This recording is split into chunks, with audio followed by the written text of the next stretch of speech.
New details tonight on what really happened the night of the Benghazi terror attacks and how politics may have played a major role in the response, or lack of it, that left 4 Americans, including the U.S. ambassador to Libya, dead. We told you yesterday Benghazi terror suspect Abu Khatallah will not face the death penalty. That reversal by the Obama administration comes as we hear from new witnesses who say more could have been done to save the victims. Senior correspondent Adam Housley has tonight's top story. There's so many ways that you can get screwed over, per se, basically thrown under the bus if you give any sort of information. This man has asked that his identity be protected for fear of retribution, and says others in his squadron have also wanted to talk about Benghazi from the very beginning, but none have been interviewed since the 2012 attack, and all are afraid of retribution. I'm not trying to give away information that could ever harm the military at all, and that was never my intention, that was never my plan, but I feel like some things do need to come to light.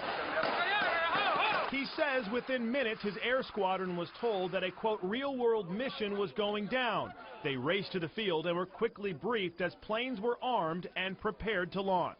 There were people everywhere. That fly line was full of people, and we were all ready to go, all of us. But according to the controversial State Department Accountability Review Board investigation, interagency response to Benghazi was, quote, timely and appropriate, something our source vehemently denies.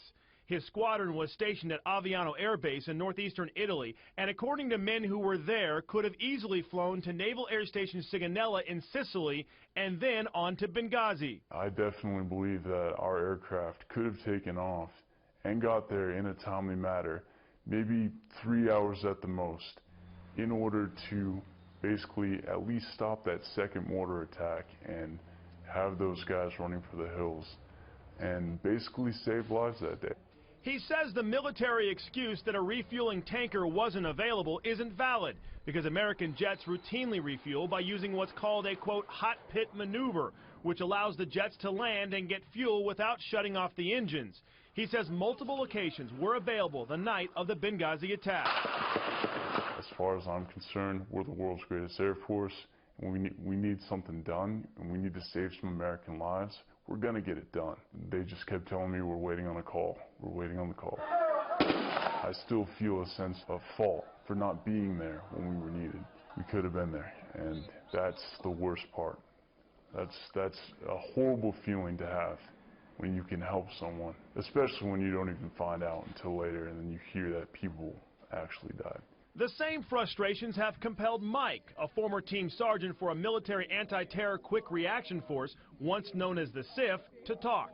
I'll tell the reality, and anybody else can skew it the way they want to skew it. The facts are facts, and that never changes. Despite the claim by former Secretary of State Hillary Clinton and the State Department that nothing more could have been done, a Freedom of Information Act lawsuit recently revealed that then Department of Defense Chief Jeremy Bash immediately offered assistance to the State Department on the night of September 11th, saying forces could move to Benghazi and, quote, they're spinning up as we speak. I know everybody was spun up, but then for some reason they were all just shut down, and I think it probably leads back to a policymaker somewhere saying, hey, let's just, because nobody in the military is going to shut down an operation. They want to get involved. While the murders of Ambassador Chris Stevens and Foreign Service Officer Sean Smith happened early on that fateful night, the deaths of CIA contractors Glenn Doherty and Tyrone Woods roughly 9 hours later still haunt many within the military community. They got killed in a mortar attack at the end of the battle when, you know, the sun was coming up, when they shouldn't have been killed, because we had plenty of time at that point, hours and hours and hours of time, to be able to do something, which we did nothing. On the night of the attack, Mike was at Delta Force headquarters in the U.S. monitoring the events as they happened. Shortly after, he returned to Libya, and he says U.S. Special Forces had multiple chances to kill or capture the terrorists responsible, but were repeatedly denied by the State Department. At our level, we were doing everything we're supposed to be doing. At everybody else's level above us, it was political. I read the emails. where they're saying, hey, we can't do this now. Now is not the right timing, because it's just politically we just can't do it. In mid-June 2014, U.S. Delta forces captured Abu Khatallah, a man now charged in the attack. Mike says that Khatallah is a low-level operative and not one of the terror cell leaders. And while the U.S. sat idle for weeks as Khatallah talked with Western journalists and touted his alleged involvement, Mike says the real Benghazi mastermind and the larger terror cell disappeared. If we would have hit the target at the time that special operations operators had the intelligence to hit the target, we could have collected important information and intelligence that would have led to bigger fish.